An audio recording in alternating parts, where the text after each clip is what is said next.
نعرہ تکبیر، نعرہ رسالت، نعرہ رسالت، نعرہ حیدری، نعرہ حیدری، بر محمد و آل محمد صلوات۔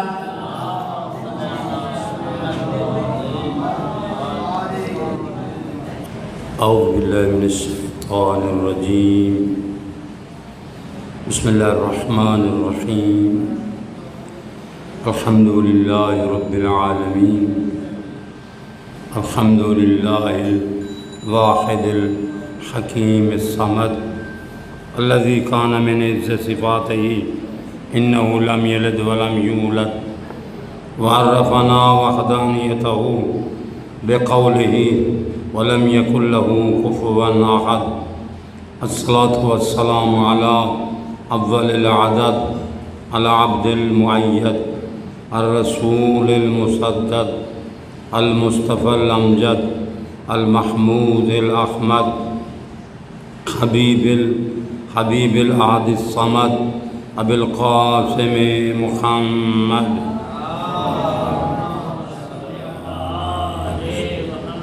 وعلى الطيبين الطاهرين المعصومين الهداة المهديين الغر الميامين الذين قال الله تبارك وتعالى في شان عصمتهم وطہارتهم في القرآن، بسم الله الرحمن الرحيم، إنما يريد الله ليذهب عنكم الرجس أهل البيت ويطهركم تطهيرا۔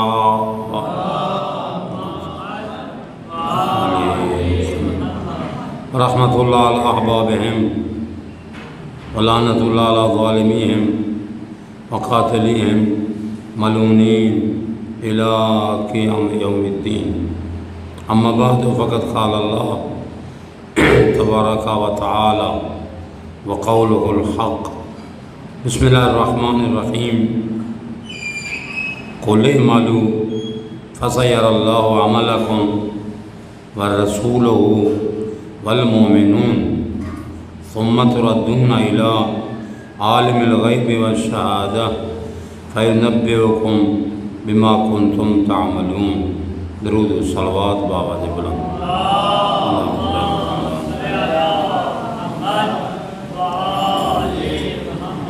تمام مرحومین اور آپ سب کے مرحومین اور منتظم مجلس کے مرحومین کی بخشش و مغفرت اور بلندی درجات کے لیے فاتحہ۔ بسم اللہ الرحمن الرحیم، الحمد للہ رب العالمین، الرحمن الرحیم، مالک یوم الدین، ایاک نعبد و ایاک نستعین، اهدنا الصراط المستقیم، صراط الذین انعمت علیہم غیر المغضوب علیہم ولا الضالین۔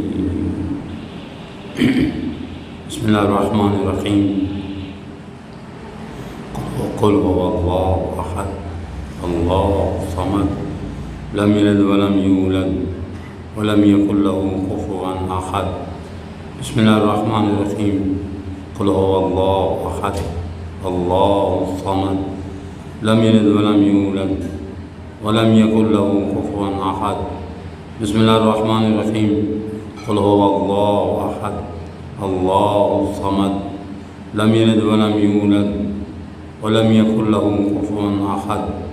بسم الله الرحمن الرحيم، قل أعوذ برب الفلق من شر ما خلق ومن شر غاسق إذا وقب ومن شر النفاثات في العقد ومن شر حاسد إذا حسد۔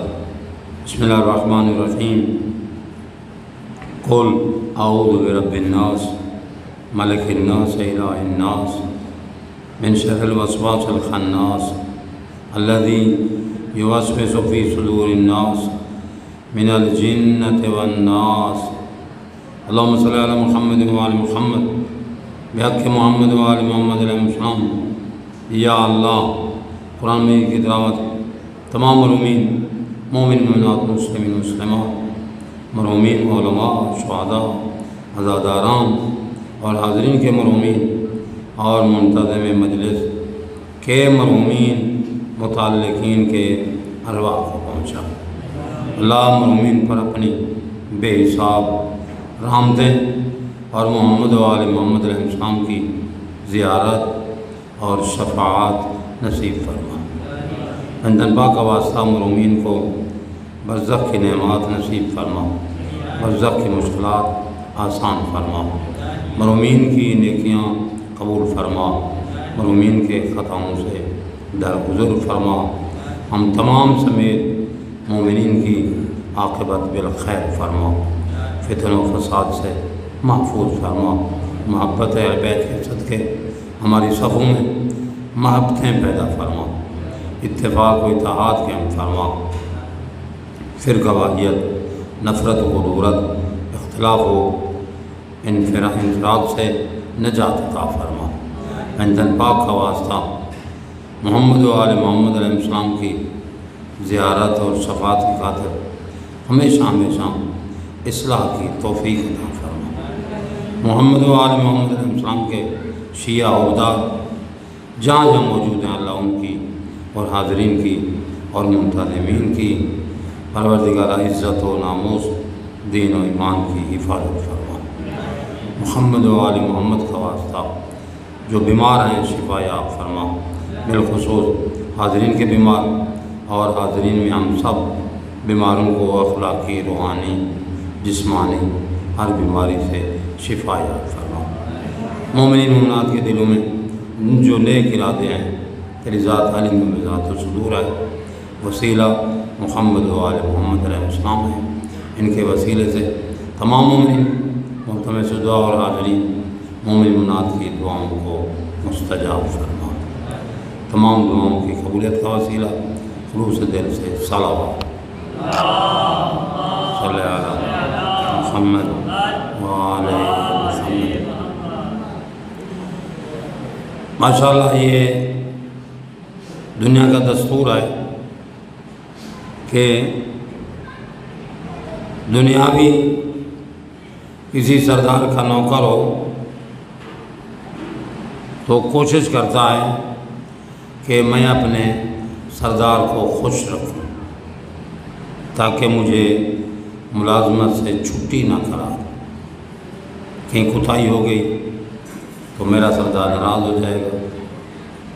یہ وہ لائق نوکر کوشش کرتا ہے جس کا سردار برائے نام سردار نہ ہو بلکہ نوکر کے ہر قول و فعل سے باخبر ہو۔ ایسا نوکر کوشش کرتا ہے کہ میرے دوران خدمت کوئی کوتاہی نہ ہو جس سے میرا سردار ناراض ہو جائے اور مجھے چھٹی کرا دے۔ ایسا دنیاوی نوکر کوشش کرتا ہے کہ میں اپنے سردار کو راضی کروں۔ اگر کوئی کسی کا سردار ہی برائے نام سردار ہے، نوکر کے قول و فعل سے باخبر نہیں ہے، تو ایسا نوکر مکاری بھی کرتا ہے اور جناب والا فراڈ بھی کرتا ہے کہ ہمارا سردار تو برائے نام سردار ہے، وہ تو میرے قول و فعل سے واقف بھی نہیں ہے۔ تو ایسا نوکر نافرمانی کرتا ہے، مکاری کرتا ہے۔ یہاں علماء فرماتے ہیں اگر کسی کا سردار سخت ہو، اس کے نوکر کے قول و فعل پر نگاہ رکھتا ہو، تو دنیاوی نوکر کوشش کرتا ہے کہ میرا کردار اتنا بلند ہو کہ کہیں میں ملازمت سے برخاست نہ ہو جاؤں۔ کوشش کرتا ہے میں نافرمان نہ بن جاؤں اور مجھے میرا نوکر میری ملازمت سے دور نہ کر دے۔ تو یہ دنیاوی نوکر اپنے دنیاوی سردار کی پابندی کرتا ہے۔ یا علماء فرماتے ہیں دنیاوی نوکر دنیاوی سردار کی اتنا پابندی جو دنیا و آخرت کے سرداروں کا نوکر ہو، جو محمد و آل محمد علیہ السلام کے نوکری کا دعویٰ کرتا ہو، ان کی محبت کا دم بھرتا ہو اور کہتا میں ان کا عہدیدار ہوں، تو بتاؤ ایسے نوکر کو کیسے ہونا چاہیے؟ وہ کوشش کرے کہ میرے قول و فعل پر میرے سردار راضی ہو جائے، اور یہ وہ ہستیاں ہیں کہ اگر یہ راضی تو پھر خدا راضی، جن کی رضا خدا کی رضا ہے، تو کوشش کرتے ہیں، کبھی غافل نہیں ہوتے۔ اب دیکھیں یہ ہمارے ہر قول ہر عمل فعل سے باخبر ہیں، ہزارہ واقعات ہیں، ہزارہ واقعات کہ خود نبی نے اور آل نبی نے آنے والے کو اس کے دل کا حال بتا دیا، تو وہ کوشش کرتے ہیں کہ ہم کوئی ایسا کام نہ کریں جس پر ہمارا سردار ناراض ہو جائے۔ اور یاد رکھیں ان کی منزلت اور مرتبہ مقام اتنا بلند ہے کہ کوئی صاحب عقل ان محمد و آل محمد علیہ السلام کی مقام و منزلت کی بلندی کو درک بھی نہیں کر سکتا کہ یہ کتنے بلند ہیں۔ صحیح ہے کہ جہاں عقل انسانی کی انتہا ہوتی ہے وہاں پنجن پاک کی عزت و عظمت کی ابتدا ہوتی ہے۔ ہم تو درک بھی نہیں کر سکتے کہ مقام محمد و آل محمد علیہ السلام ہے کیا۔ فردوس الاخبار ایک کتاب ہے عربی میں، فردوس الاخبار۔ ایک مرتبہ نبی کی خدمت میں فرشتے آئے، ان میں فرشتوں کا سردار حضرت جبرائیل بھی ہے، اور دوسرے مقرب فرشتے میکائیل بھی ہیں، تیسرے حضرت اسرافیل بھی ہیں۔ تو اللہ کے نبی نے فرمایا اسرافیل فرشتے سے بتا تیرا سال کتنا ہے، تو کتنی سال کا ہے؟ اسرافیل عرض کرنے لگا کہ بلا 30,000 سال کے بعد ایک تارا طلوع ہوتا تھا، 30,000 سال کے بعد ایک مرتبہ میں نے اس تارے کو زندگی میں 30,000 مرتبہ طلوع ہوتے دیکھا ہے۔ میری زندگی کا آپ حساب لگا لیں، 30,000 سال بعد تارا نمودار ہوتا تھا اور میں نے اس کو زندگی میں 30,000 مرتبہ طلوع ہوتے دیکھا ہے۔ اس کے بعد میکائیل کی طرف اشارہ کیا، جناب آپ کا کیا سنا ہے؟ فرمایا جس تارے کے بارے میں اسرافیل نے بتایا ہے نا کہ سال میں 30,000 سال بعد تارا طلوع ہوتا تھا، تو میں نے اس کو 30,000 مرتبہ طلوع ہوتا دیکھا۔ فرمایا اسی طرح ایک تارا ہے جو 40,000 سال بعد طلوع ہوتا تھا، میں نے زندگی میں اسے 40,000 مرتبہ طلوع ہوتے دیکھا ہے۔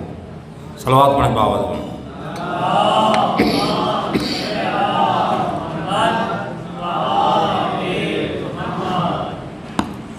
حضرت جبرائیل سے پوچھا، جبرائیل تیرا کیا سن ہے؟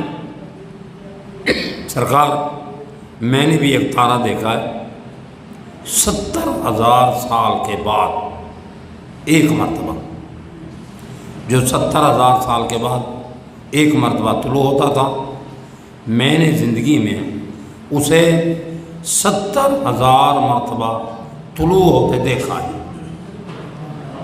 اب فرشتے ہیں نوری مخلوق ہیں، یہ نوریوں کے سردار ہیں جی۔ پہلے تو زمانہ تھا نور اور بشر پر بڑے مناظرے ہوتے، لوگ جو ہے نا مناظرے کرتے اور اعلان ہوتے تھے۔ یہ نواب آف بہاولپور صادق محمد خان، اس کے زمانے کا ایک واقعہ ایک بزرگوں نے سنایا کہ کچھ لوگ جو نور نبی کے قائل نہیں ہیں، انہیں درخواست دی۔ درخواست کا عنوان یہ تھا، نور ابصار، نور انوار، جناب نواب آف بہاولپور صادق محمد خان، آپ ہمیں اجازت دیں، ہم ثابت کرتے ہیں نعوذ باللہ نبی نور نہیں ہے، ہمیں مناظرے کی اجازت دی جائے۔ توجہ ہے مضمون پر، خط کا مضمون یہ تھا، ابتدا میں نور ابصار، نور انوار، نواب آف بہاولپور جناب صادق محمد خان، آپ ہمیں اجازت دیں، ہم ثابت کرتے ہیں کہ نبی نور نہیں ہے، نعوذ باللہ من ذالک۔ تو نواب تھا جتنا بھی تھا، بہرحال اسے سمجھ آ گئی، اس نے کہا بلاؤ ملاؤں کو جو مناظرہ کرنا چاہتے ہیں۔ وہ آ گئے، نواب صاحب نے پوچھا خط آپ نے لکھا ہے؟ کہتے ہیں ہاں جناب۔ میں کہ میرے نام کے ساتھ آپ نے لکھا نور ابصار، نور انوار، 2 مرتبہ نور لکھا، نور ابصار، نور انوار، تمہیں شرم نہیں آتی؟ بہاولپور کا نواب تو نور ہو اور سید الانبیاء نور نہ ہو؟ خبردار، اگر تم نے مناظرے کی ایسی بات کی تو میں اپنے خصوصی جیل میں تمہیں بند کر دوں گا۔ وہ اس وقت برداشت بھی نہیں کرتے تھے کہ کوئی نبی کو نور کھائے، وہ اتنے دشمن تھے۔ بہرحال آج کل بھی لوگ لفظ نور سے اتنے یعنی وہ ہیں تنگ ہیں کہ برداشت بھی نہیں کرتے۔ اب اللہ کے نبی ان فرشتوں سے پوچھتے ہیں کہ اے ملائکہ، اگر وہ نور اس وقت طلوع ہو جائے تو کیا تم پہچان لو گے کہ یہ وہی نور ہے؟ کہتے ہیں ہاں بالکل، ہزاروں مرتبہ جس کو طلوع ہوتے دیکھا ہے، کیا اس تارے کو بھول جائیں گے جس کو ہم نے 30,000 سال 30,000 بار، تو ایسے میکائیل نے 40,000 بار، جبرائیل نے 70,000 بار طلوع ہوتے دیکھا، کیا ہم بھول سکتے ہیں؟ ہم بھول نہیں سکتے۔ تو اتنے میں نبی نے فرمایا یا علی ادن منی، اے علی میرے قریب آؤ۔ امامت رسالت کے اتنا قریب ہوئی کہ پیشانی مل گئی آپس میں۔ جب رسالت کی پیشانی امامت سے ملی نا، تالا بینہما النجوم، ان دونوں پیشانیوں کے درمیان ایک تارہ طلوع ہوا۔ جبرائیل و میکائیل و اسرافیل مل کر کہہ رہے تھے واللہ ھذا النجوم التی رأینا، یہ وہی تارہ ہے جس کو ہم نے ہزاروں مرتبہ دیکھا ہے۔ تو نبی فرماتے ہیں ہوا جزء من نورنا، یہ ہم آل محمد کے نور کی ایک جز ہے۔ ایک مرتبہ حضرت عباس بن عبد المطلب رحمۃ اللہ علیہ، جو نبی کے چچا ہیں، جیسے عمران ابو طالب چچا ہیں تو حضرت عباس بھی نبی کے چچا ہیں۔ عباس جیسے وہ جو حضرت عبداللہ بن عباس کے باپ ہیں۔ سوال کرتے ہیں کہ جب آپ فرماتے ہیں کہ اول ما خلق اللہ نوری انا وعلی من نور واحد، سب سے پہلے اللہ نے میرا نور پیدا کیا، میں اور مولا علی ایک ہی نور سے پیدا ہوئے ہیں، تو پھر عالم انوار سے عالم دنیا میں کیسے آئے؟ اب یہ حیات القلوب میں علامہ مجلسی نے لکھا، بہار الانوار میں بھی علامہ مجلسی نے لکھا، اور بصائر الدرجات میں علامہ سید نعمت اللہ جزائری نے لکھا، اور باقی علماء نے بھی اس کو لکھا۔ فرائض الصمتین میں بھی بہت بڑے علماء نے لکھا۔ یہ کم از کم یہ 70 سے زیادہ کتابیں ہیں جن میں یہ حدیث موجود ہے۔ اب تو یہ مکتبہ شاملہ وغیرہ موبائل میں بھی پوری لائبریری ہے جو 80,000 سے زیادہ کتابوں پر مشتمل ہے۔ ہم نے سرچ کیا ہے، ایک حدیث لکھتے ہیں، ان کے سارے جن کتابوں میں وہ کتابیں آ جاتی ہیں۔ ہم نے دیکھا ان میں لکھا ہوا ہے، چچا سوال کرتے ہیں کہ عالم انوار سے عالم دنیا میں آپ کیسے آئے؟ تو نبی فرماتے ہیں، صلوات پڑھیں بآواز بلند، اللہم صلی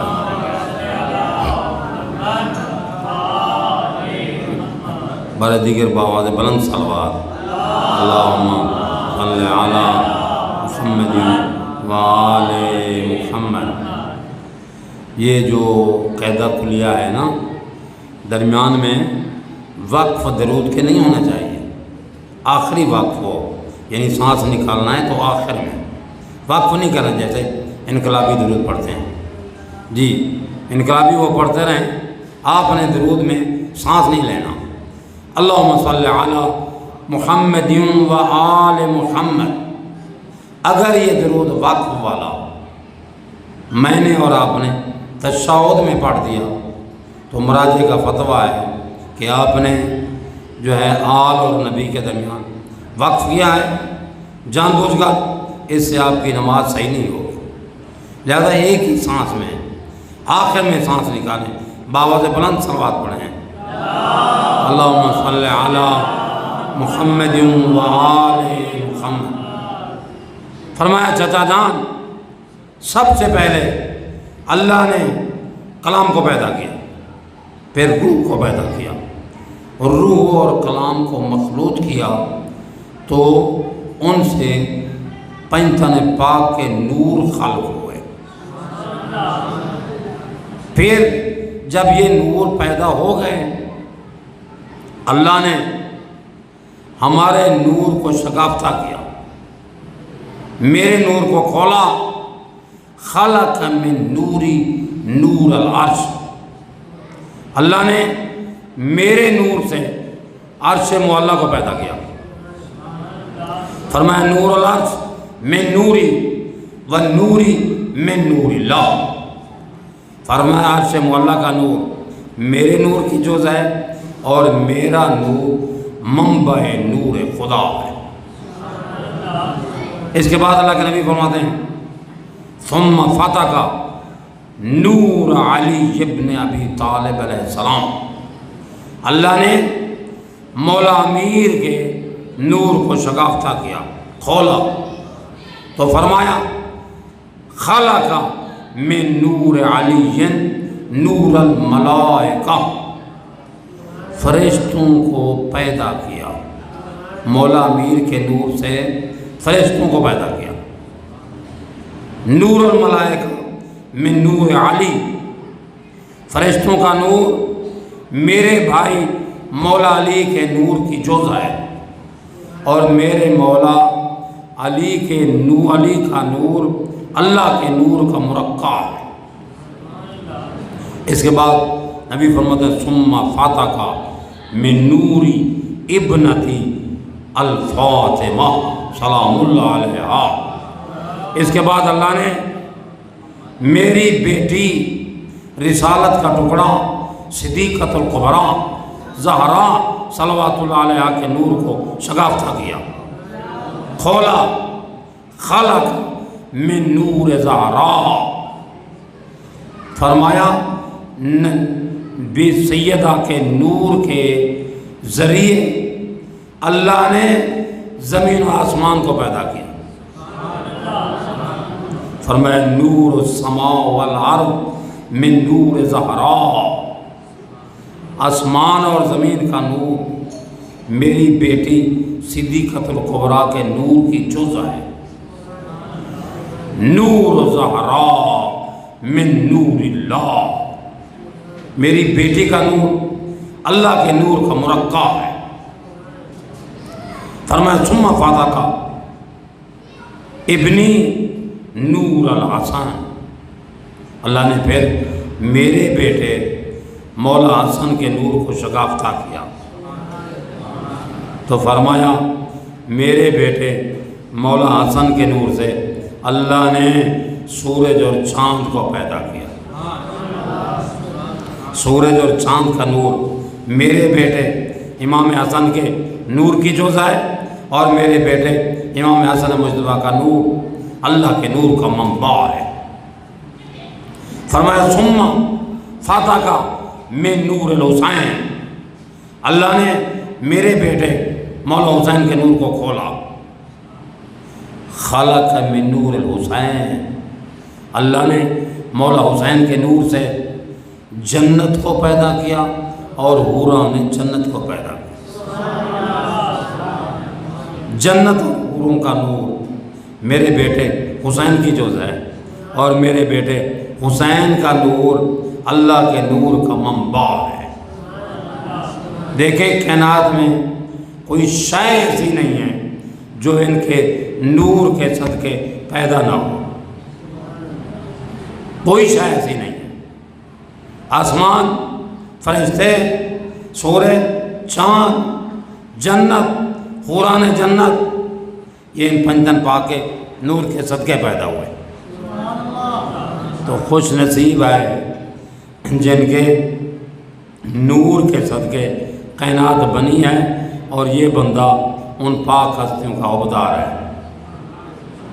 جو ان سے دور ہے اس کا تو زمین پہ چلنا بھی ناجائز ہے، پہچانا نہیں اس نے۔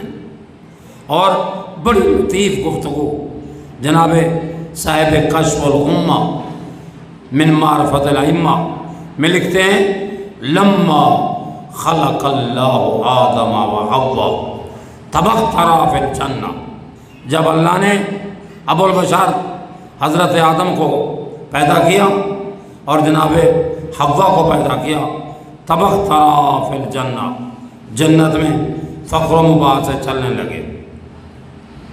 وقال آدم لحوا، ماشاءاللہ آپ قصیدے سنتے رہتے ہیں، فضائل سنتے رہتے ہیں، تو میں بھی فضائل پڑھ رہا، اب پتہ چلے گا کہ قصیدہ سننے والے، فضائل سننے والے اس فضائل پر کتنا خوش ہوتے ہیں۔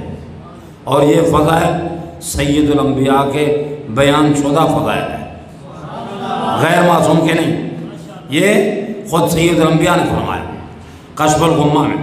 وہ لکھتے ہیں جب اللہ نے حضرت آدم اور حوا کو پیدا کیا، تبخترا فی الجنہ، جنت میں فخر و مباح سے چلنے لگے۔ قال آدم لحوا ما خلق اللہ خلقا احسن منا، حضرت آدم فرماتے ہیں حوا، اللہ نے ہم سے بہترین مخلوق پیدا نہیں کی۔ ابو البشر آدم کے یہ جملے کہ اللہ نے ہم سے بہترین مخلوق پیدا نہیں کی، یہ زبان پر جملے آئے توحید پروردگار کو جلال آئے۔ فرمایا جبرائیل ایتھے بے عبد الی فردوس الاعلیٰ، میرے ان دو بندوں کو جنت کے اعلیٰ مقام میں پہنچا دے۔ یہ اب جنت کے ادنا درجے میں ہیں، ان کو پہنچا جنت کے اعلیٰ مقام فردوس اعلیٰ میں، تاکہ ان کو پتہ چلے یہ اعلیٰ ہیں یا کوئی اور بھی اعلیٰ ہیں۔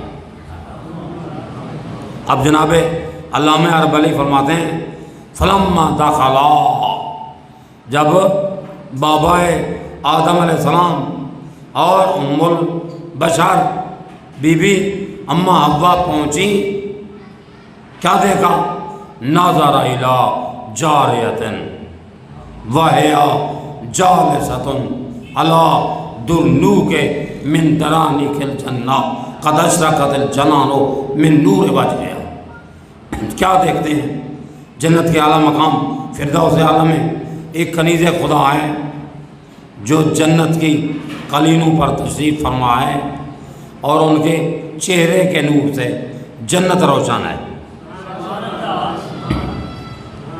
اتنی عزت و عظمت صدیقت الکبریٰ کو دیکھ کر حضرت آدم علیہ السلام سوال کرتے ہیں حبیبی جبرائیل من هذه الجاریہ، پیارے جبرائیل تعارف تو کراؤ، یہ کنیز خدا کون ہے؟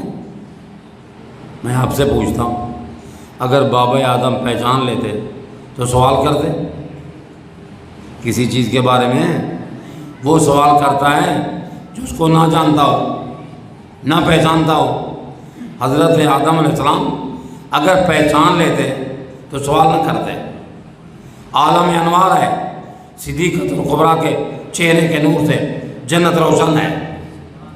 بابا آدم ابو البشر نہ پہچان سکے یہ کون ہے؟ کہنے لگے حبیبی جبرائیل من هذه الجاریہ، یہ کنیز خدا کون ہے؟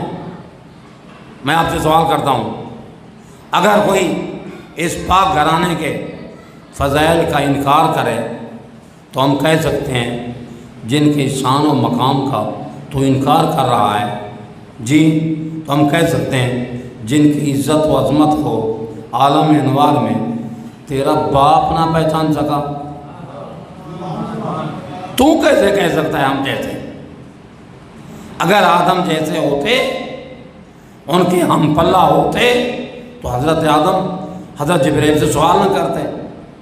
جبرائیل کو موقع ملا، حضرت جبرائیل فرماتے ہیں اے ابو البشر آدم سن، حاضی صدیقت الکبریٰ فاطمہ الزہرا بنت سید الاولیاء، فرمایا یہ کنیز خدا جن کے چہرے کے نور سے جنت روشن ہے، یہ آخر زمان کے نبی کی بیٹی صدیقت الکبریٰ فاطمہ الزہرا صلوات اللہ علیہ۔ حضرت آدم فرماتے ہیں حبیبی جبرائیل حل خلقت من قبلنا، کیا یہ ہم سے پہلے پیدا ہوئے جن کے چہرے کے نور سے جنت روشن ہے؟ کیا یہ ہم سے پہلے پیدا ہوئے؟ جبرائیل عرض کرتا ہے اے ابو البشر آدم، جب سے تو تھا نہ میں، کائنات کا وجود نہ تھا، یہ تھے۔ توحید پروردگار کا پیغام آیا، لولاہم ما خلقناک، اے آدم سمجھ، اگر یہ نہ ہوتے میں تمہیں پیدا نہ کرتا۔ جبرائیل عرض کرتا ہے کائنات کا وجود نہ تھا، یہ تھے۔ حضرت آدم نے مزید تعجب میں عرض کیا اچھا میں بھی نہیں تھا، تو بھی نہیں تھا، کائنات نہ تھی، یہ تھے؟ تو جبرائیل عرض کرتا ہے آدم یہ بھی سن، آخری جملہ یہ بھی سن، اگر یہ نہ ہوتے، یہ جبرائیل کا جملہ ہے، وہ اللہ کی طرف سے جملہ تھا، لولاہم، اگر یہ نہ ہوتے تو نہ تو ہوتا نہ میں۔ جبرائیل نے حضرت آدم سے فرمایا اگر یہ نہ ہوتے تو نہ تو ہوتا نہ میں، اگر تو پیدا ہوا ہے، میں پیدا ہوا ہوں، کائنات بنی ہے، تو ان کے صدقے، جن کے چہرے کے صدقے جنت روشن ہے۔ کیا کائنات عالم میں یہ ہستیاں آ جائیں، یہ جبرائیل کو جا اگر کوئی اعتراض کرے، وہ تو فرشتہ ہے، ہم انسان ہیں، انسانوں کو مثال دیں۔ جی کبھی جبرائیل کہتا ہے کہ چادر کے نیچے کون ہے، کبھی ابو البشر آدم کہتے ہیں، اور انبیاء کی ایک محفل ہے، لما اسرئ بی الی السماء الرابعہ، جب مجھے چوتھے آسمان پر لے جایا گیا، نصب لی منبر من نور، نبی فرماتے ہیں میرے لیے نور کا ممبر بنایا گیا، جلست علی راس المنبر، میں ممبر کے آخری درجے پہ بیٹھا، ثم جلس جدی ابراہیم تحتی بدرجۃ، مجھ سے نچلے درجے پر میرے جد ابراہیم تشریف فرما ہوئے ہیں، وجلس جمیع الانبیاء حول المنبر، باقی تمام انبیاء ممبر کے ارد گرد تشریف فرما ہوئے. اللہ کے نبی فرماتے ہیں اذ بعلی قد اقبل. اتنے میں چوتھے آسمان پر میرے بھائی علی آئے. وَهُوَ رَاكِبُ نَاقَةٍ مِّن نور, نورانی ناقہ پہ سوار تھے. وَجْهُ كَالْقَمَرِ, جن کا چہرہ 14ویں کے چاند سے زیادہ روشن تھا. وَحَوْلُهُ أَصْحَابُهُ كَالنُّجُومِ, اور جن کے چاہنے والے ان کے ارد گرد تھے. اتنی عزت و شان کو دیکھ کر تمام انبیاء خاموش ہو گئے. انبیاء کی جد حضرت ابراہیم پوچھتے ہیں یا رسول اللہ ایو مالک مقرب وایو نبی معظم, یہ آنے والا کون سا فرشتہ ہے, کون سا نبی معظم ہے؟ تو وہاں اللہ کے نبی نے فرمایا لا نبی معظم ولا ملک مقرب, یہ کوئی فرشتہ نہیں ہے, یہ کوئی رسول نہیں ہے, بل ہو اخی علی بن ابی طالب علیہ السلام.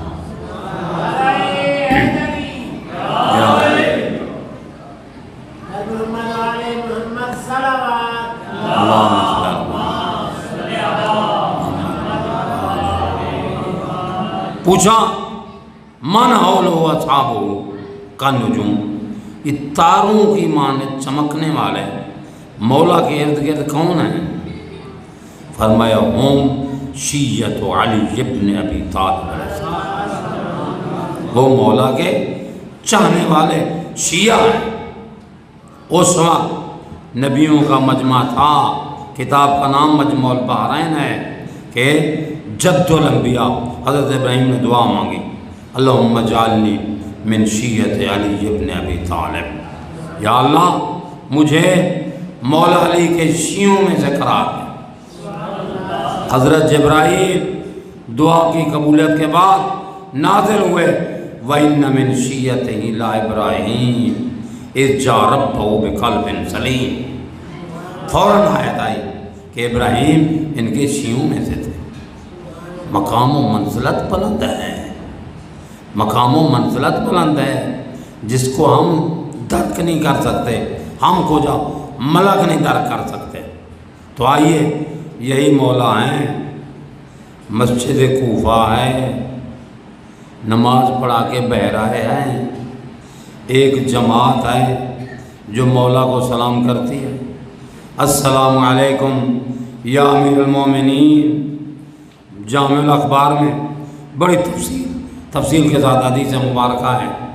سلام کرتے ہیں حولا وجہہ الی جانب آخر, مولا ایک طرف رخ کر دیتے ہیں, سلام کا جواب نہیں دیتے.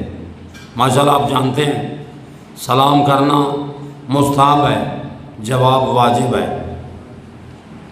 میں اور آپ اگر جواب نہ دیں تو قابل اعتراض ہیں, لیکن جب سلام کا جواب معصوم نہ دے جی وہاں سمجھیے گا وہاں کوئی مصلحت ہے. یہ الحمدللہ علماء نے کتابیں مرتب کی ہیں کہ سلام کا جواب واجب ہے جی, اور سلام کرنا مستحب ہے. کون ہیں جن کو نبی نے سلام کا جواب نہیں دیا؟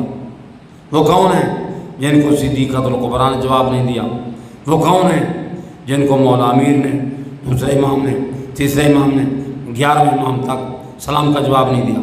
وہ کون ہیں اور وجہ کیا ہے؟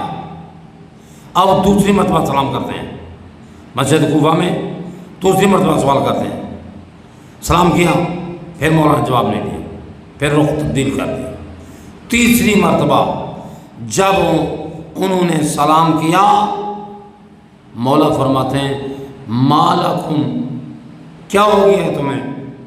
تم تو دعویٰ کرتے ہو ہم آپ کے شیعہ ہیں, ما را فیکم سیما شیعہ, تمہارے عمل و کردار میں شیعوں کی ایک نشانی بھی نہیں ہے.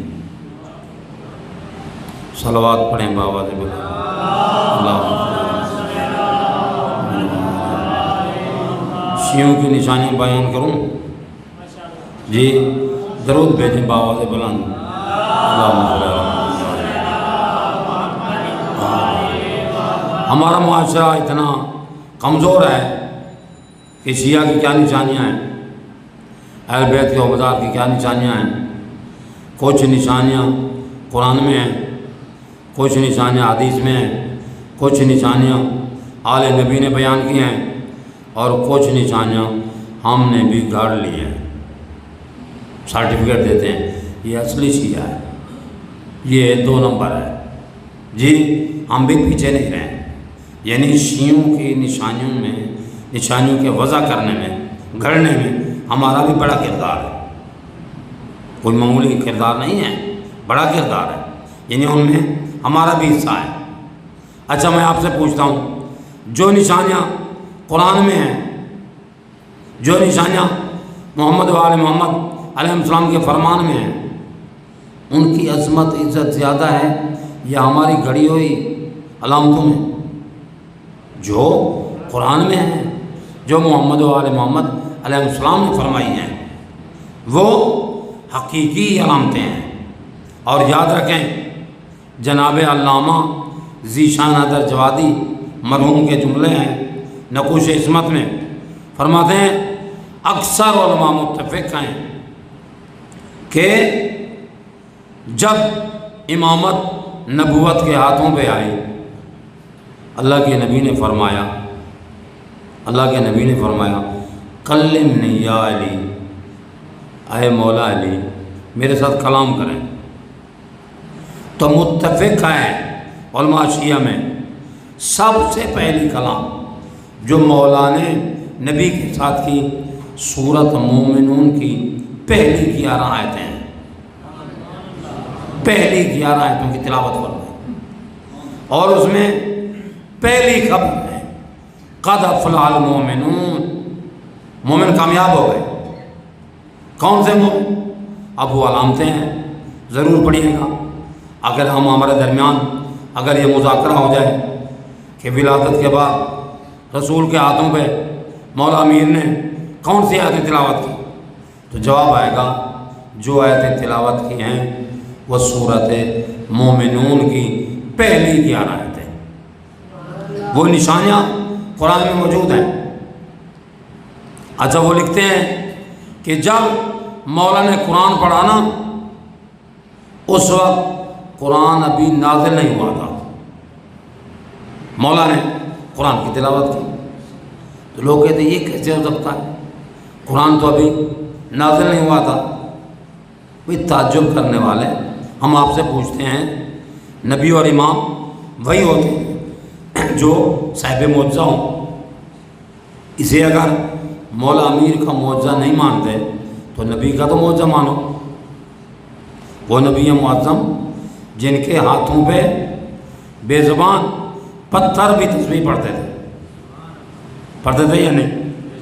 پتھر جب نبی کے ہتھیلی پہ آتے تو تسبیح شروع کر دیتے. تو ہم دنیا والوں کو بتاتے ہیں جس نبی کے ہاتھوں پہ پتھر تسبیح پڑھ سکتے ہیں تو اس نبی کے ہاتھوں پہ ناطق قرآن نہیں پڑھ سکتا. اور یہ کسی کے پیر و مرشد کو شرف حاصل ہی نہیں ہے جو اللہ نے ان پاک ہستیوں کو عطا فرمائی، کسی اور کو نہیں ہے. یہ مقام و منزلہ ان ہستیوں کے ہے، اور یہ ہستیاں اس قابل تھیں کہ لوگوں کو بتاتی قد افلح المؤمنون، مومن کامیاب ہو گئے. کون سے مومن؟ الذین هم فی صلاتہم خاشعون، جو اپنی نمازوں میں خشوع و خضوع کرتے ہیں. جی وہ نمازی، وہ مومن کامیاب ہے. اب ہم نے جو نشانیاں بتا کی ہیں وہ کیا ہیں؟ یہاں مولا امیر ولادت کے وقت پہلی مرتبہ یہ آیت پڑھ رہے ہیں، وہ مومن کامیاب ہو گئے. قد افلح المؤمنون، مومن کامیاب ہو گئے. اب میرے لیے ضروری ہے، آپ کے لیے ضروری ہے، پڑھیں تو صحیح کون سے مومن. ہمارے معاشرے میں تو مومن کس کو کہتے ہیں، اور امام کی نگاہ میں مومن کس کو کہتے ہیں، اس کی طرف توجہ کریں کہ مومن کون ہے. اور پھر مومنوں کے امیر کے نزدیک مومن کون ہے، اس کی طرف زیادہ توجہ کریں۔ فرمایا انما المومنون، فرمایا قد افلح المومنون، بے شک مومن کامیاب ہو گئے۔ کون مومن؟ الذین ہم فی صلاتہم خاشعون، جو نماز میں خشوع و خضوع کرتے ہیں، خشوع و خضوع کرتے ہیں۔ سب سے پہلے یہ ہے کہ ہم ان نشانیوں کی طرف، ان علامتوں کی طرف زیادہ توجہ کریں جو مومنوں کی نشانیاں قرآن بیان کیے یا محمد و آل محمد کے فرمان نے بیان کیے۔ تو پھر ہمارے معاشرے میں چھوٹی چھوٹی باتوں پر اختلاف نہیں نظر آئے گا، اتفاق ہوگا۔ جب ہم دیکھتے ہیں کہ دنیا کے کسی شعبے میں اپنی منمانی کرے نا تو ہر بندہ اسے روکتا ہے کہ تیرا یہ کام ہی نہیں ہے، تیرا یہ شعبہ نہیں ہے، تو نے کیسے اظہار خیال کیا، تو وہ خاموش ہو جاتا ہے۔ دنیا کے کسی شعبے میں وہ اظہار خیال نہیں کرتا، زندگی کا کوئی شعبہ ہو، لیکن دین مظلوم ہے، وہاں کہتا ہے میں کوئی کم ہوں، میں کوئی کم ہوں۔ فرمانا ہے لو سکت الجاہل مختلف بین الناس، اگر یہ کم علم جاہل معاشرے میں خاموش ہو جاتے تو معاشرے میں اختلاف نامی شاید نظر ہی نہ آتی۔ جہلوں نے زبان کھول دی ہے، جہل مرکب، انہوں نے اپنی مرضی کے عقائد گھڑ لیے ہیں، جن عقائد کا نہ قرآن کے ساتھ تعلق ہے اور نہ حدیث کے ساتھ تعلق ہے۔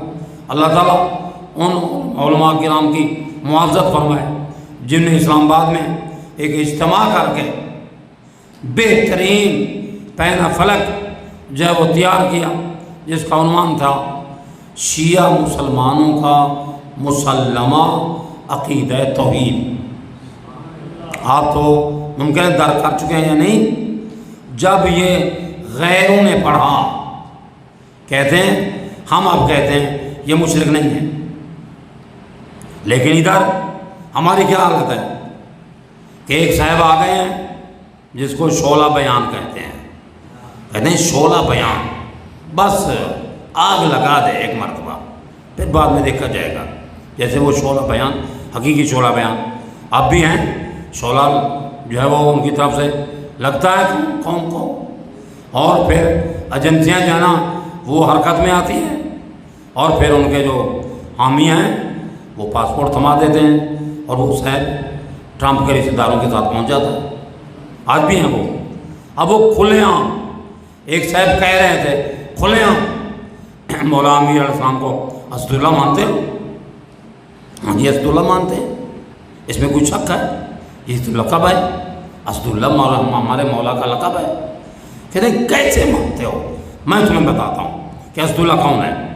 اس نے ایسے اشارہ کیا، کہتے ہیں یہ چھوٹی انگلی ہے نا، چھوٹی انگلی، درہ خیبر کو مولا نے چھوٹی انگلی سے ایسے اکھیڑا اور پھینکا تو درہ پہلے آسمان سے ٹکرایا، پہلے آسمان کے فرشتے بھاگے دوسرے پہ، پھر درہ جا رہا ہے، دوسرے بھاگے تیسرے پہ، تیسرے چوتھے پہ، ساتویں آگے دوڑے تو عرش اولا پہ خدا بیٹھا تھا۔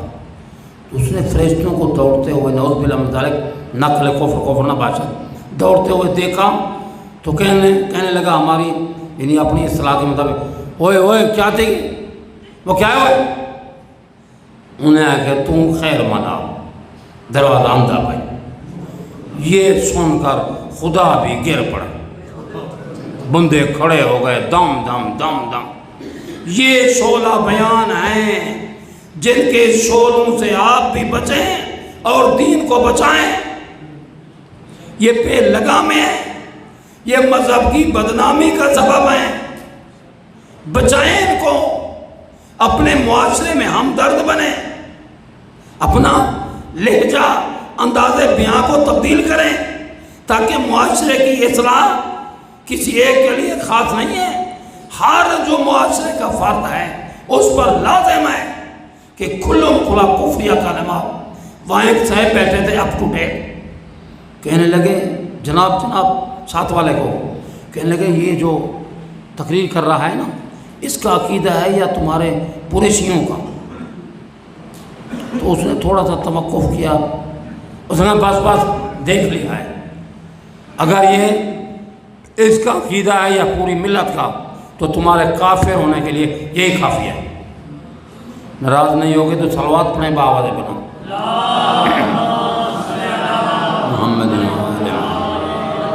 اس سے بدتر مثالیں ہیں، اس سے بدتر مثالیں ہیں، اور ایسی کتابیں جن کو دشمن نے اپنی نگرانی میں لکھوایا اور نام ایسا جناب لکھوایا کہ بندے نے اس نام کو دیکھ کر کہیں گے یہ بس ہمارے فرقے کی کتاب ہے، ہمارے فرقے کی کتاب نہیں ہے، جیسے کسی امام سے منسوب کر دیں یا جناب والا کسی اور عالم سے منسوب کریں، وہ ہمارے ایمان جو ہے وہ امام معصوم کی نہیں ہے۔ ہمیں پھڑکنا چاہیے کہ یہ کتنی ہزارہ کتابیں ہیں جو غیروں کی نگرانی میں لکھی گئی، وہاں وہ لکھتے ہیں کہ دیکھتے ہیں بندہ کہ مولا امیر علیہ السلام وہ حوض کے کنارے وضو کر رہے ہیں، اور اس سے پہلے دیکھتا ہے کہ وہ مکان کی ڈیوڑی میں چل رہے ہیں، وہ دوڑا دیکھتا ہے تو مکان کی ڈیوڑی پہ ہیں، اندر جاتا ہے تو وضو کر رہے ہیں، کہتے ہیں 40 مرتبہ وہ آیا، اس نے کہا سمجھ نہیں ہے یہ علی ہے یا یہ علی ہے۔ استغفر اللہ، ایسی ایسی باتیں نقل کفر کفر نہ بچیں اور بچائیں۔ اور مولا کی وہ وصیت ہے کہ مولا فرماتے ہیں جنازے کو جو ہے نا اگلی طرف سے نہ اٹھانا، جو ہے وہ جنازہ خود بخود اٹھے گا اور پیچھے کی طرف سے آپ اٹھائیں۔ حسنین شریفین کو جو ہے نا وہ وصیت ہے مولا کی، لیکن آگے جو جملہ ہے وہ وصیت نہیں ہے، وہ مولا کی طرف نسبت ہے۔ فرمایا بیٹے جب کوئی جنازہ روکے نا تو رک جانا، جنازے کو ان کو دیکھنے دیں۔ وہ آئے نا صاحب جنازہ رک گیا، پوچھا آپ کون ہیں؟ تو آپ حیران ہوں گے کہ ادھر مولا امیر علیہ السلام کی زبان کھولی اور فرمایا تو نے نہیں پہچانا بیٹا، میں ہر ایک کے جنازے پر پہنچ جا سکتا ہوں، اپنے جنازے پر نہیں پہنچ سکتا۔ لا الہ الا اللہ۔ اب یہ بزرگ ہیں جو فرماتے ہیں دیکھو یا حارث ہمدان میں یمت یارا نہیں، جو بھی مرتا ہے مجھے دیکھتا ہے، مومنن و کافرہ، مومن مرے یا کافر مجھے دیکھتا ہے، مومن خوش ہوتا ہے اور کافر افسوس کرتا ہے کاش میں ان کی ولایت کو پہچان لیتا، اس ہستی کی امامت مودت محبت کو پہچان لیتا۔ جی پھر بعض لوگوں نے ایسی چیزیں گھڑ لی ہیں ہمارے معاشرے سے، وہ ان کی جان بھی نہیں چھوٹتی، خارج بھی نہیں ہوتی، جناب کرسی لگتی ہے، کرسی لگتی ہے۔ میں آپ سے پوچھتا ہوں جس بندے نے پوری زندگی مولا کی سیرت طیبہ پر عمل ہی نہیں کیا اور فوت ہو گئے اور وہ قبر میں ان کو بند کر دیا گیا، قبر بھی بند ہو گئی، تعویذ بن گیا، تو کیا مولا اس کی قبر میں بھی آئیں گے؟ جس نے پوری زندگی مولا کی سیرت کے خلاف گزاری، کیا آپ کا دل مانتا ہے؟ ہاں جناب قبر میں آتے ہیں، قبر میں آتے ہیں اور پھر کہتے ہیں نہیں جی قبر میں منافق کی قبر میں منکر نکیر آتے ہیں اور جناب مومن کی قبر میں مبشر بشیر آتے ہیں۔ بھائی علماء کرام نے لکھا ہے قبر میں منکر نکیر کے بارے میں، فرمایا فرشتے وہی ہوتے ہیں جب مومن کی قبر میں آئے نا تو لہجہ بدل جاتا ہے، لہجہ تبدیل ہو جاتا ہے۔ کافر کے لیے لہجہ کافر والا، کافر سے کیا سلوک کرنا ہے جی، وہاں منکر نکیر بنتے ہیں، وہی فرشتے مومن کے سامنے مبشر بشیر ہو جاتے ہیں۔ یہ نہیں کوئی فرشتے کوئی اور ہوتے ہیں، نہیں۔ پھر کیا ہے ہم ذرا دیکھیں، قبر میں آتے ہیں، نہیں قبر میں آتے ہیں۔ آپ ذرا علماء سے تصریح کریں، مجھے سے کم علم کی بات پر اعتماد نہ کریں، پوچھیں جناب کرسی لگتی ہے؟ چھوٹی چھوٹی بے بنیاد باتیں سن سن کے ہم نے عقائد گاڑ لی ہیں۔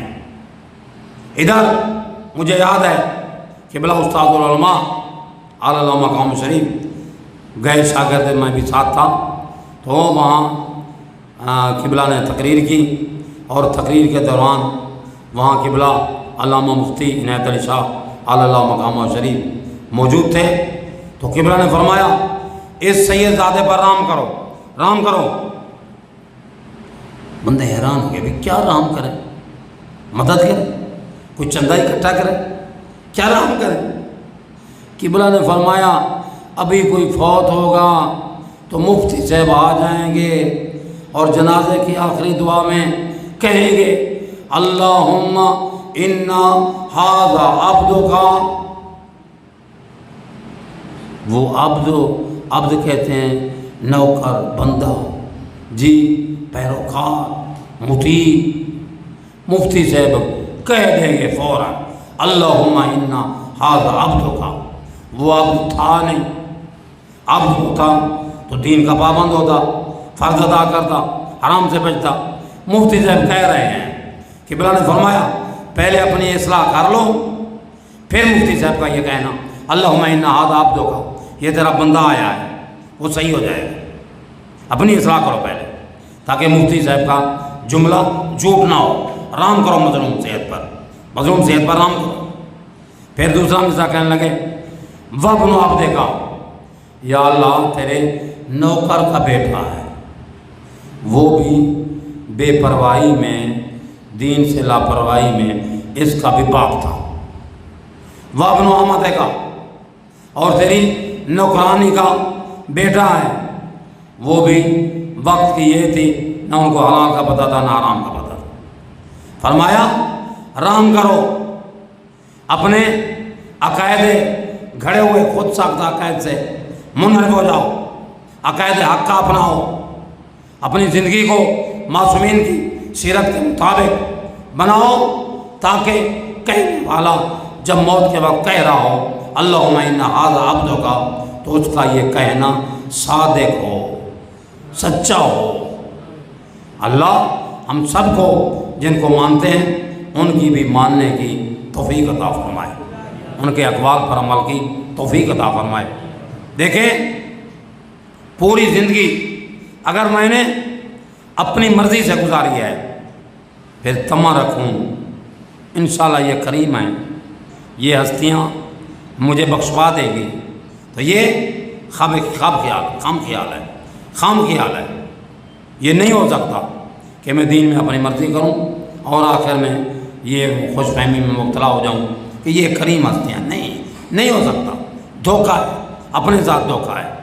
وہاں مسجد کوفہ میں آئے، مولا نے فرمایا شیعہ کہلانے والے تمہارے عمل و کردار میں شیعہ کی ایک نشانی بھی نہیں، وہاں کئی نشانیاں ہیں، میں دو عرض کرتا ہوں تاکہ ہم سب کو اللہ عمل کی توفیق عطا فرمائے۔ پہلی نشانی فرمایا شیعہ کی پہلی علامت نماز کا وقت آتا قام رسول اللہ صلی اللہ علیہ وآلہ وسلم من بیننا، ہمارے درمیان اللہ کے رسول کھڑے ہو جاتے تھے، فوراً نماز شروع کر دیتے تھے۔ ہم سمجھتے کوئی ہمارے واقف ہیں۔ اور جنگ صفین میں مولا میر علیہ السلام کا نماز کے لیے آمادہ تیار ہونا، اور حضرت عبداللہ بن عباس کا یہ پوچھنا سرکار یہ کوئی نماز کا وقت ہے، حاذا وقت الحرب، یہ تو جنگ کا وقت ہے۔ مولا فرماتے ہیں لماذا نقاتلو، اگر نماز کو اہمیت نہیں دے رہے ہم تو یہ بتاؤ جنگ کیوں ہو رہی ہے۔ اور پھر کربلا جو نمونہ دین ہے، مولا کے ایک عاشق نے مولا امام حسین کی خدمت میں عرض کیا قبلہ وقت نماز ہونے والا ہے، ہم چاہتے ہیں یہ نماز آپ کی اقتداء میں پڑھیں۔ تو میرے مولا نے انہیں نہیں روکا، ہم تو ذکر شہادت، ہماری مجالس ذکر شہادت ہے، وہ خود شہادت کی محفل تھی، وہ شہادت کا وقت تھا، یہ ہماری مجالس ذکر شہادت ہیں، ذکر شہادت سے خود شہادت مہم ہے۔ مولا نے شہادت کے وقت کو تاخیر مؤخر کیا، اور ایک مرتبہ آسمان کی طرف دیکھا، وقت نہیں ہوا تھا، تھوڑی دیر کے بعد مولا نے فرمایا نعم ھذا اول وقت الصلاۃ، یہ نماز کا اول وقت ہے، اول وقت ہے، صدقتا ھذا اول وقت الصلاۃ۔ اور اس کے بعد امام نے دعا دی جعلک اللہ من المصلین، اللہ تیرا اشا نشا نمازیوں میں قرار دے۔ ایک نمازی تھا، مومن مخلص تھا، کہتا کاش میں بھی کربلا میں ہوتا تو میں اپنے مولا کی نماز کی حفاظت کرتا۔ عالم خواب میں مولا نے زیارت کرائی، مولا نے فرمایا تو کہتا تھا نا کہ کربلا میں ہوتا میں بھی مولا کی نماز کی حفاظت کرتا۔ ہاں قبلہ میں کہتا تھا۔ مولا فرماتے ہیں وہ سامنے ظالم کھڑے ہیں، میں نماز شروع کر رہا ہوں، میری حفاظت کر۔ اب وہ مقتل کی کتابوں میں مولا امام صلی اللہ علیہ وسلم کی حالت زندگی میں یہ واقعہ ہے، جب ادھر سے کوئی تیر آیا نا، نیزہ آیا تو یہ فوراً ٹیڑھا ہو گیا، وہ تیر امام کو لگا، دوسرا تیر امام کو لگا۔ مولا نے نماز ختم کی اور مولا نے فرمایا تو ہے میرے سعید بن عبداللہ کا مقابلہ کرنے والا، تو ہے زہیر بن قین کا مقابلہ کرنے والا؟ اللہ کے ولی کے بیٹے مولا حسین نے جب آزمایا نا کہ آپ کہتے ہیں نماز پڑھو، سامنے تو ظالم کھڑے ہیں، تیروں نیزے لے کر، تو سیسا پلائی دیوار بن گئے، دیوار بن گئے۔ جو بھی تیر آتا، نیزہ آتا، اپنے جسم پر لیتے تاکہ ہماری زندگی میں کوئی نیزہ ہمارے مولا کو نہ لگے۔ بس ادھر نماز ختم ہوئی، ادھر سعید بن عبداللہ گرے یا مولا پہنچے، ابھی رمق باقی تھی۔ سعید بن عبداللہ شہید نے یہ سوال کیا مولا حل وفیت لک، کیا میں نے وفا مکمل کر لی؟ مولا حسین نے سند دی یا سعید انت وفیتنی حقا، آپ نے حقیقی طور پر میرے ساتھ وفا کی ہے، اور قیامت کا دن ہوگا، جنت کے دخول کے وقت آئے سعید تو میں تجھے آگے جو ہے پیش کروں گا، اور سعید تو نے وفا پوری کی ہے۔ ادھر سند لی، ادھر انا للہ و انا الیہ راجعون۔ اللہ گواہ ہے جو ان پاک گھرانے نے، یہ مصائب کا آخری جملہ ہے، پاک گھرانے نے دین کو بچایا نا، جو مولا نے فرمایا تھا مثلی لا یبایع مثلا، مجھ جیسا اس فاسق فاجر جیسے کا، فاسق فاجر جیسے کی بیعت نہیں کر سکتا۔ تو جیسے انکار بیعت مولا امیر نے کی نا، مولا حسین نے کی، ویسے اس خاندان کے چھوٹے بچے بھی انکار بیعت پر قابو رہے۔ پیاس کی شدت، اور پھر کربلا سے کوفہ سے شام جتنے مصائب آئے، کسی بچے کی طرف سے یہ نہیں آیا اب تو ظالم کی بیعت کر لیں، نہیں، اسی پر بڑے بھی، بزرگ بھی، چھوٹے بھی قائم رہے۔ جب یہ لٹا ہوا قافلہ شام کے دربار میں پہنچا، علامہ ذیشان حیدر جوادی کے جملے ہیں، ظالم چھوٹی بچی کو پیار کر رہا تھا، نگاہ پڑی اس بچی پر، اس مظلومہ معصومہ سکینہ بنت الحسین کی۔ اس لیے میرے مولا فرماتے ہیں وہ میرے شیعہ کسی یتیم کے سامنے اپنے بچوں کو پیار نہ کرنا، ورنہ اس یتیم کو اپنا باپ یاد آ جائے گا۔ وہ ظالم اپنی چھوٹی بچی کو پیار کر رہا تھا تو معصومہ کو اپنے بابے کا پیار یاد آ گیا۔ اللہ اکبر، وہ نیزہ جس پہ سر حسین نصب تھا، بیبی نے اپنے باپ کے سر کی طرف دیکھا اور فرمایا بابا تو بھی کبھی مجھے پیار کرتا تھا، بابا تو بھی میرے بوسے لیتا تھا، بس آزادہ رہو۔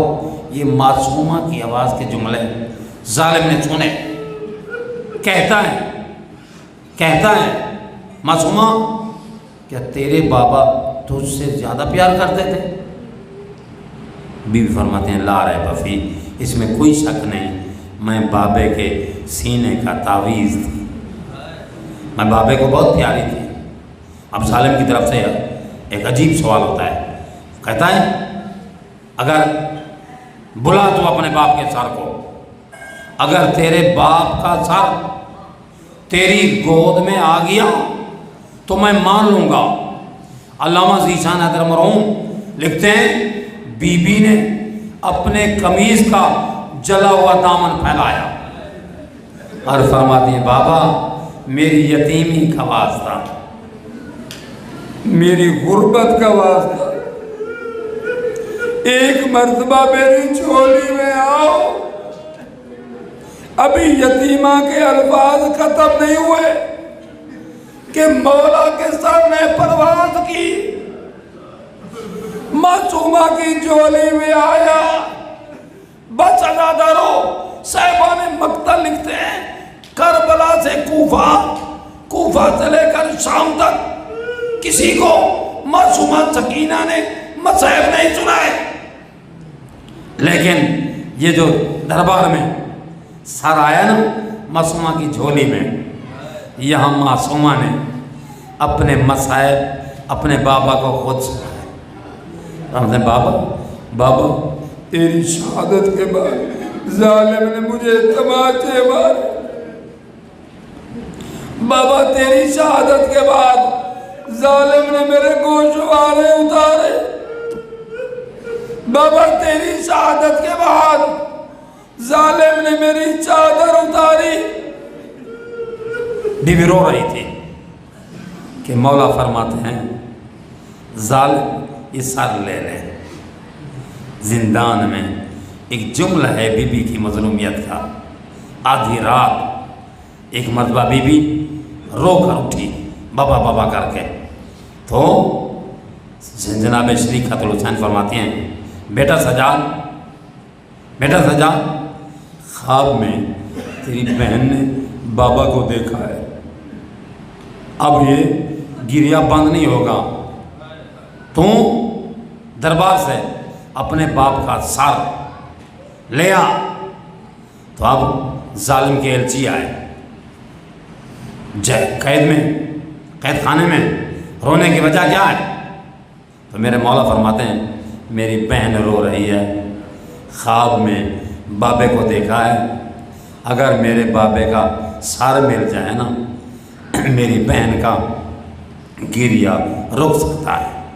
بس آزادہ رو۔ عجیب روایت ہے، ظالم سر لائے تشت میں رکھا، تشت کے اوپر وہ ایک رومال تھا جس کے نیچے سر تھا۔ بی بی رو رہی تھی، سامنے جب سر آیا سر سے وہ رومال ہٹایا تو بی بی کے گریے میں اضافہ ہوا۔ ادھر شریکت الحسین کی نگاہ پڑی، فرماتے ہیں بیٹا سجاد سر اٹھا لو۔ اللہ اکبر، ادھر سر اٹھایا، ادھر انا للہ و انا الیہ راجعون۔ لعنت اللہ علی قوم الظالمین وسیعلم الذین ظلموا ای منقلب ینقلبون۔ فاتحہ۔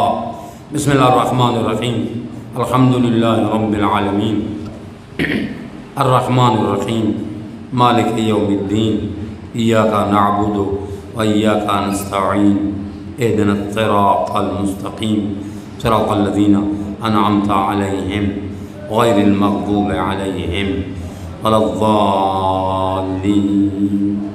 بسم اللہ الرحمن الرحیم، قل هو اللہ احد اللہ الصمد لم یلد ولم یولد ولم یکن له کفوا احد۔ بسم اللہ الرحمن الرحیم، قل هو اللہ احد اللہ الصمد لم یلد ولم یولد ولم یکن له کفوا احد۔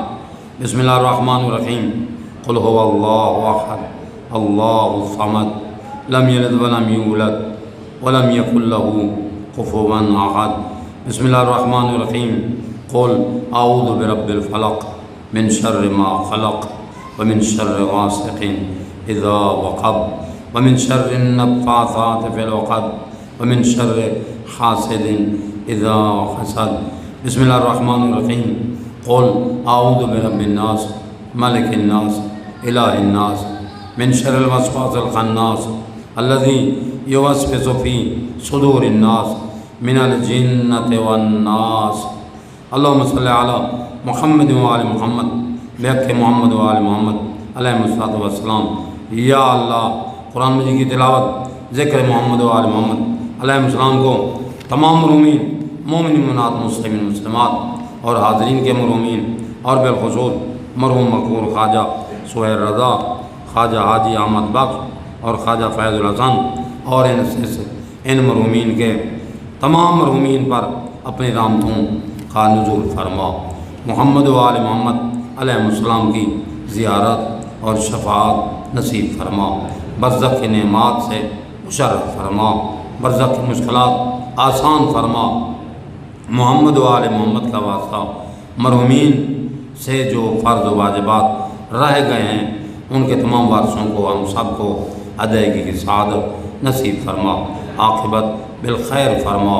پنجتن پاک کا واسطہ پنجتن پاک کی زیارت اور شفاعت کی خاطر ہم سب کو اصلاح و توبہ کی توفیق عطا فرما۔ محمد و آل محمد کے شیعہ جہاں جہاں موجود ہیں اللہ ان کی اور حاضرین کی عزت و ناموس دین و ایمان کی حفاظت فرما۔ محمد و آل محمد کا واسطہ محمد و آل محمد علیہ السلام کی سیرت کے مطابق ہماری باقی زندگی ان کی سنت و سیرت کے مطابق قرار دے، ہماری موت بھی ان کے دین حق کے تابع قرار دے۔ پنجتن پاک کا واسطہ جو مومن مومنات دنوں میں نیک ارادے نیک دعائیں لے کر آئے ہیں اللہ وسیلہ محمد و آل محمد علیہ السلام ہیں، ان کے صدقے تمام مومن مومنات اور حاضرین کی نیک دعاؤں کو اور مرادوں کو پورا فرما۔